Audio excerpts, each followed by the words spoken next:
For today's recipe, ang i-share ko is gluten-free vegan brownies na crack on top. Let's get started.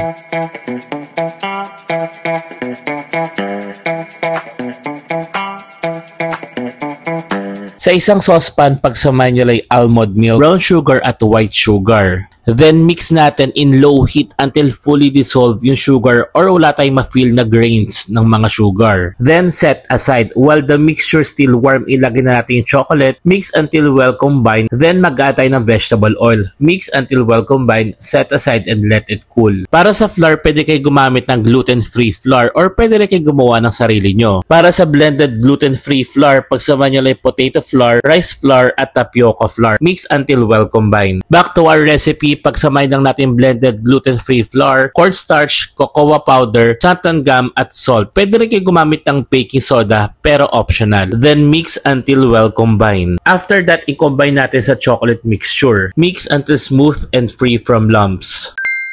Isa sa mga kailangan i-take note natin pag gumagamit tayo ng mga gluten-free flour is hindi na natin kailangan gumamit ng xanthan gum. Gagamit lang tayo pag blended or gumawa tayo ng sarili nating flour tulad sa recipe na binigay ko. Yung cornstarch, depende pa rin kung vegan yung gagawin nyo, dapat kayo mag-add ng cornstarch. Kasi yung cornstarch somehow nag-act as binders. Kung gusto nyo na may pagka-cake yung texture, pwede kayo mag-add ng baking powder or baking soda. Since ang egg is nagbibigay ng little aeration, I recommend na use baking powder.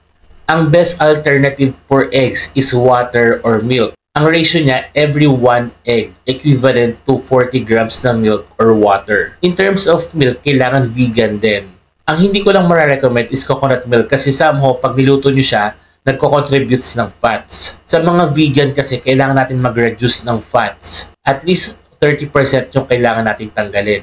At expect nyo yung mga vegan or egg-free, somehow, ang texture talaga niya is chewy.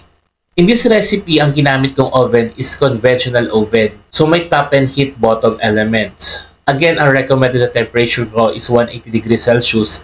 Same with deck oven or gas type oven. Kapag convection, always magbawas kayo ng 20 degrees Celsius. At magbabawas din kayo ng baking time. Transfer lang natin into rectangular pan with liner. Smooth lang natin yung top. Then bake lang natin for 35 to 40 minutes or until done. At meron na kayong gluten-free vegan brownies. If you have any questions, just comment down below.